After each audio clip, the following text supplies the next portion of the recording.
Jane Eyre. Capítulo 2. Me resistí durante todo el camino, algo inusitado por mi parte, que reforzó la mala impresión que Bessie y Abbott ya estaban predispuestas a albergar sobre mí. A decir verdad, estaba alterada, o más bien, fuera de mí, como dirían los franceses. Me daba cuenta de que un solo momento de rebeldía ya me había hecho merecedora de extraños castigos, y, como cualquier esclavo rebelde, estaba dispuesta, desesperada como me sentía, a hacer lo que fuera. Sujétele los brazos, señorita Abbott, parece un gato salvaje. ¡Qué vergüenza, qué vergüenza! Gritaba la doncella. ¡Qué comportamiento más escandaloso, señorita Eyre! Mira que pegar a un joven caballero, hijo de su benefactora. Su amo. ¿Amo? ¿Mi amo, es que yo soy una criada? No, es menos que una criada, ya que no hace nada por ganarse el pan. Venga, siéntese, y reflexione sobre su maldad. Ya me tenían en la habitación indicada por la señora Reed, donde me habían sentado en un taburete. Mi primer instinto fue levantarme como un resorte, pero dos pares de manos me detuvieron en el acto. Si no se está quieta, tendremos que atarla, dijo Bessie. Señorita Abbott, présteme sus ligas. Las mías se romperían enseguida. La señorita Abbott se volvió para quitar de su gruesa pierna la liga solicitada. Estos preparativos para atarme, con la humillación adicional que aquello suponía, calmaron un poco mi agitación. No te las quites, dije. No me moveré. Y para demostrárselo, me agarré con las manos a mi asiento. Más vale que así sea, dijo Bessie, y al comprobar que me tranquilizaba de veras, me soltó. Ella y la señorita Abbott se quedaron con los brazos cruzados, mirándome la cara dubitativas y con el ceño fruncido, como si no creyeran que estaba en mi sano juicio. Nunca antes había hecho esto, dijo Bessie al fin, volviéndose hacia la doncella. Pero siempre lo ha tenido dentro, fue la respuesta. Muchas veces le he dicho a la señora mi opinión sobre la niña y ella estaba de acuerdo conmigo. Es una criatura retorcida. Nunca he conocido a una niña tan pequeña con tantas artimañas. Bessie no contestó, pero poco después dijo, dirigiéndose a mí. Debería darse cuenta, señorita, de que está en deuda con la señora Reed. Ella la mantiene. Si la echara, tendría que ir al hospicio. Yo no tenía respuesta a sus palabras, que no me cogían de nuevas, pues mis primeros recuerdos incluían indicios en este sentido. Este reproche sobre mi dependencia se había convertido en una especie de sonsonete en mis oídos, doloroso y opresivo, y solo comprensible a medias. La señorita Abbott siguió. Y no debe considerarse igual que la señorita Reed o el señorito, solo porque la señora, en su bondad, le permite educarse con ellos. Ellos tendrán una gran cantidad de dinero y usted no tendrá nada. A usted le corresponde mostrarse humilde e intentar agradarles. Lo que le decimos es por su bien, añadió Bessie, en un tono algo más suave, debe intentar hacerse útil y agradable, y entonces quizás tenga siempre un hogar aquí. Pero si se vuelve apasionada y grosera, la señora la echará, estoy segura. Además, dijo la señorita Abbott, Dios la castigará. Podría hacer que muriera en mitad de una de sus pataletas, ¿y a dónde iría entonces? Vamos, Bessie, dejémosla. Por nada del mundo tendría yo un corazón tan duro como el suyo.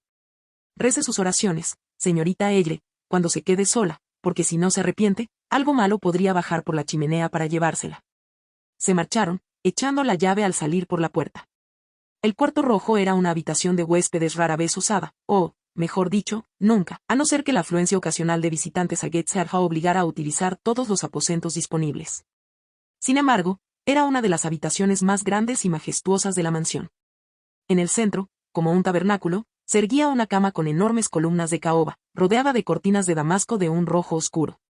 Las dos grandes ventanas, de persianas siempre bajadas, estaban medio veladas por pliegues y guirnaldas de la misma tapicería.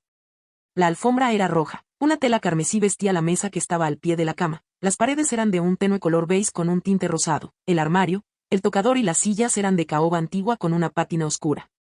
En medio de estas sombras profundas se alzaban, altos y de un blanco deslumbrante, los colchones y las almohadas de la cama, cubiertos con una nívea colcha de Marsella. Casi igualmente imponente, cerca de la cabecera de la cama, había una butaca, también blanca, de grandes cojines, con un escabel delante, que a mí me recordaba un trono mortecino. Esta habitación era fría, ya que pocas veces se encendía la chimenea. Era silenciosa, por hallarse alejada del cuarto de los niños y de la cocina, solemne, porque rara vez entraba nadie. Solo la criada entraba los sábados para quitar del espejo y de los muebles el polvo acumulado a lo largo de la semana, y la misma señora Reed la visitaba, muy de tarde en tarde, para revisar el contenido de un cajón oculto en el armario, donde se guardaban diversos pergaminos, su joyero y una miniatura de su difunto marido, y en estas últimas palabras yace el secreto del cuarto rojo, el maleficio que lo hacía tan solitario a pesar de su esplendor. El señor Reed había muerto 9 años antes. Fue en este cuarto donde echó su último aliento. Aquí estuvo de cuerpo presente. De aquí sacaron los hombres de la funeraria su ataúd y, desde aquel día, una sensación de melancólica consagración había evitado que se frecuentase. Mi asiento, en el que Bessie y la amargada señorita Bott me habían dejado cautiva, era una otomana baja, junto a la chimenea de mármol. La cama se alzaba ante mí, a mi derecha se encontraba el armario alto y oscuro, con reflejos apagados de diferente intensidad realzando el lustre de sus paneles. A mi izquierda estaban las ventanas con cortinas. Entre ellas, un gran espejo reflejaba la majestuosidad vacía de la habitación. No estaba del todo segura de que hubieran cerrado con llave, por lo que, cuando me atreví a moverme, me levanté para comprobarlo. Desgraciadamente, sí, nunca hubo cárcel más segura. Al volver, tuve que pasar por delante del espejo, y mis ojos, fascinados, exploraron involuntariamente las profundidades allí reveladas. Todo parecía más frío y más oscuro en aquel hueco quimérico que en la realidad.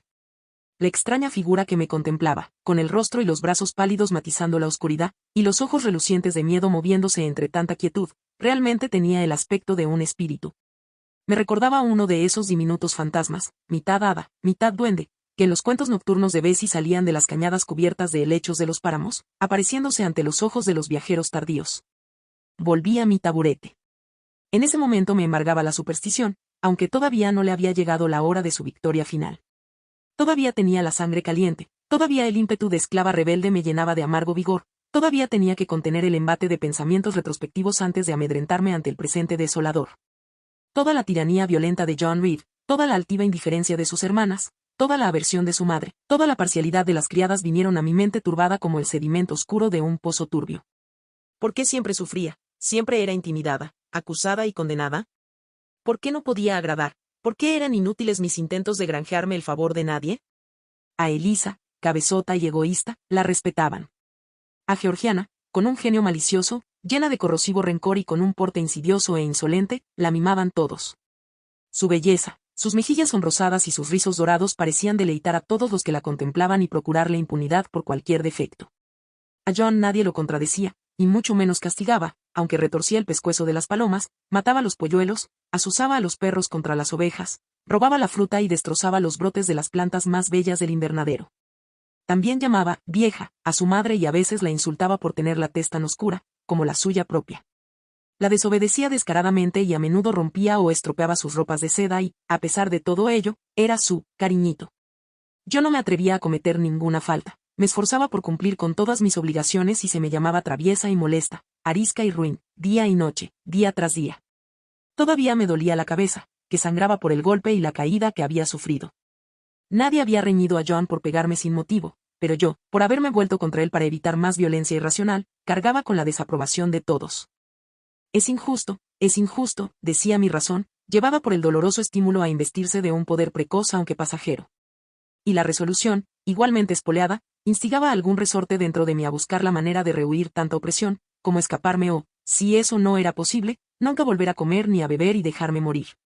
Qué consternación padeció mi alma esa fatídica tarde, qué tumulto en mi cerebro y qué insurrección en mi corazón, pero en medio de qué oscuridad y gran ignorancia se libró aquella batalla mental.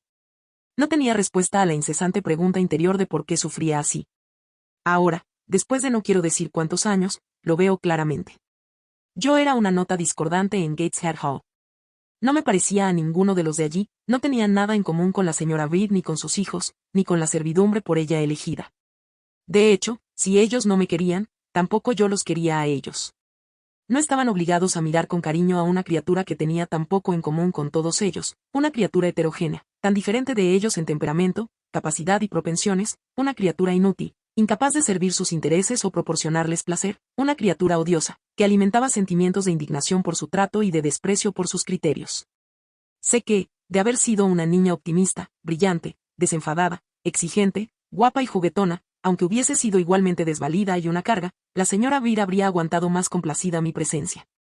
Sus hijos habrían abrigado hacia mí mayores sentimientos de cordialidad, y las criadas habrían estado menos dispuestas a convertirme siempre en chivo expiatorio.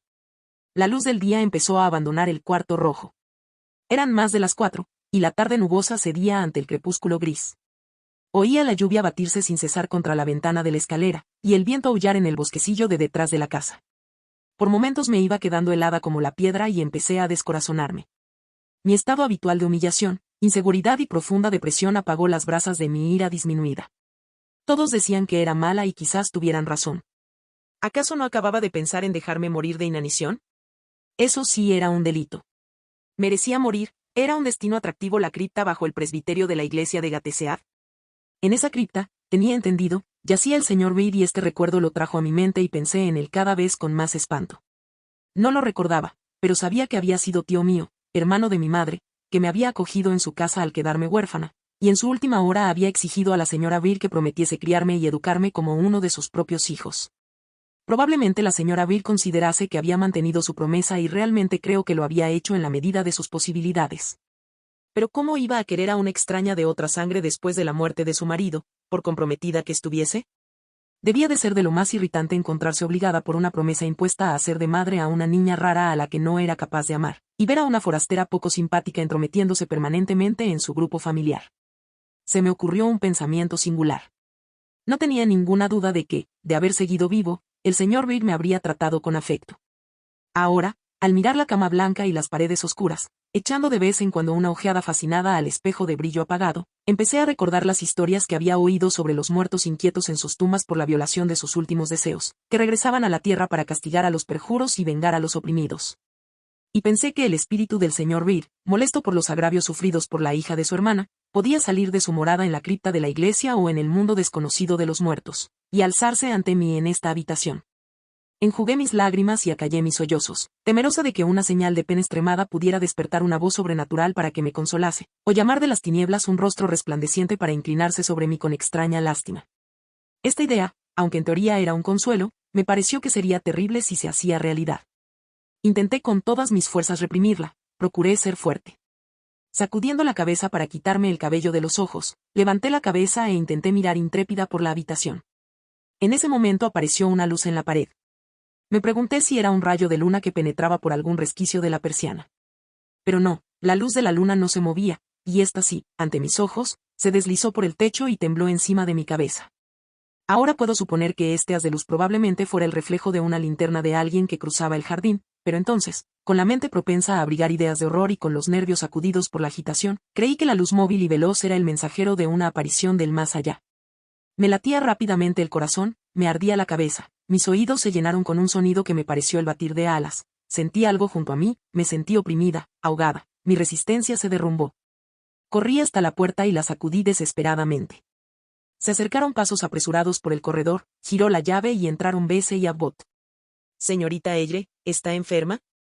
¿Qué ruido más espantoso me ha atravesado?, exclamó Abbott. Sacadme de aquí.